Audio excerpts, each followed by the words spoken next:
నేటి ఆత్మీయమన్న ప్రభునామంలో అందరికీ వందనాలండి.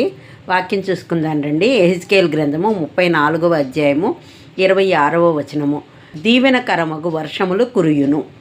దీవెనకరమగు వర్షములు కురియాలంటే నీవు అనుదినము ప్రార్థించే వ్యక్తిగా ఉంటే అదే నీకు అసలైన దీవెన. మరియు నీ సమస్యలకు జవాబులు పొందుకోవాలంటే భక్తితో ఉపవసించి ప్రార్థన చేయాలి. అప్పుడు దేవుడు నీ ప్రార్థనలకు జవాబు ఇవ్వడమే కాకుండా నిన్ను ఆపదల నుండి, శ్రమల నుండి తప్పించి నీపై దీవెన వర్షము కురిపిస్తాడు. నీవెలాంటి బలహీనతలోనున్నా నిన్ను బలపరచగల శక్తి గలవాడు. అంతేకాకుండా సమాధానం కలుగజేసి ఆశీర్వదించువాడు కూడా. నీ భారములను ఆయన భరించి నీకు రక్షణకర్త అయి ఉంటాడు. ఆయన నిన్ను ఏ ఆదరణతో ఆదరిస్తాడో అదే ఆదరణతో ఎట్టి శ్రమల్లో ఉన్నవారినైనాను కూడా ఆదరించగలవాడు ఆ దేవాది దేవుడు. ఒక ఆయన అవసరమైన అన్ని వైద్య పరీక్షలు చేయించుకున్నాడు. 24 గంటల తర్వాత రిపోర్ట్స్ కొరకు హాస్పిటల్కి వెళ్ళి డాక్టర్ని కలిశాడు. ఆ వ్యక్తి రిపోర్ట్స్ను చూస్తూ డాక్టర్ అతనితో ఇలా చెప్పాడు, నీకు చెప్పడానికి ఒక చెడ్డ వార్త ఉన్నది. దానికంటే చెడ్డదైన మరొక వార్త కూడా ఉన్నది.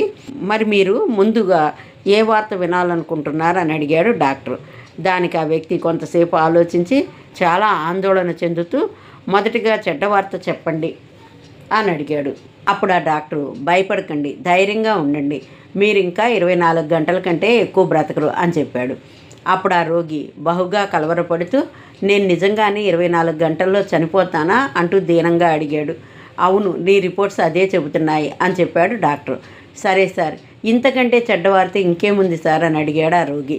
ఏం లేదండి, ఈ మాట నేను నిన్న మిమ్మల్ని చూసినప్పుడే చెప్పాల్సింది మర్చిపోయాను అని చావు కబురు చల్లగా చెప్పాడా డాక్టర్. అంటూ గుండె బరువెక్కుతుండగా బయటకు వచ్చాడా రోగి. ఒక చెడు వార్త అతన్ని అంత కలవరానికి గురిచేయగా సువార్తను నిర్లక్ష్యం చేసినప్పుడు దానికి ఎదురయ్యేది శిక్ష ఇంకెంత దారుణంగా ఉంటుందో ఒక్కసారి ఆలోచించండి. నశించిపోయే ఆత్మలు రక్షించబడాలంటే వారికి సువార్త ప్రకటించబడాలి కదా. అప్పుడే కదా వారు నిత్య నరకాగ్నిని తప్పించుకోగలుగుతారు. యేసుక్రీస్తు ప్రతి పాపి నిమిత్తం విమోచన క్రయధనాన్ని చెల్లించడానికి ఈ లోకంలో జన్మించాడని అన్యులు తెలుసుకుని ఆయన యందు విశ్వాసం ఉంచినట్లయితే అట్టివారు రక్షింపబడతారు, నిత్య జీవాన్ని పొందుకోగలుగుతారు. కాబట్టి ఇంతటి శుభవర్తమానాన్ని ఇతరులతో పంచుకోకుండా ఎలా నీవు మౌనంగా ఉంటావు? నీ వంతుగా నూతన ఆత్మల రక్షణ కొరకు నీవేం చేయాలో అది చేయాలి కదా. నేటి నుంచైనా నీ యొక్క విశ్వాసాన్ని క్రియల్లో చూపించు. క్రీస్తు ప్రేమను అందరికీ పంచిపెట్టు. వాక్యాన్ని పంచు మరియు ప్రకటించు. బీదల పట్ల దయగలిగి ఉండు.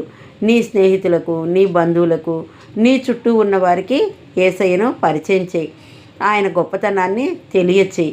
యేసయ్య నీ కొరకు, నా కొరకే గాక మనందరి కొరకు, మన పాపముల కొరకు తన ప్రాణములను అర్పించాడనే విషయాన్ని వారికి స్పష్టంగా తెలియచేయి. ఆ విధమైన సువార్త భారం నీవు కలిగి ఉంటే నీపై, నీ చుట్టూ ఉన్న వారిపై కూడా దీవెన వర్షం కురుస్తుంది. ఆ దీవెన వర్షములో మనందరము సంతోష సంబరాలతో దేవుని ఆరాధించుకునే వారముగా ఉందుముగాక. ఆమెన్. హల్లెలూయా.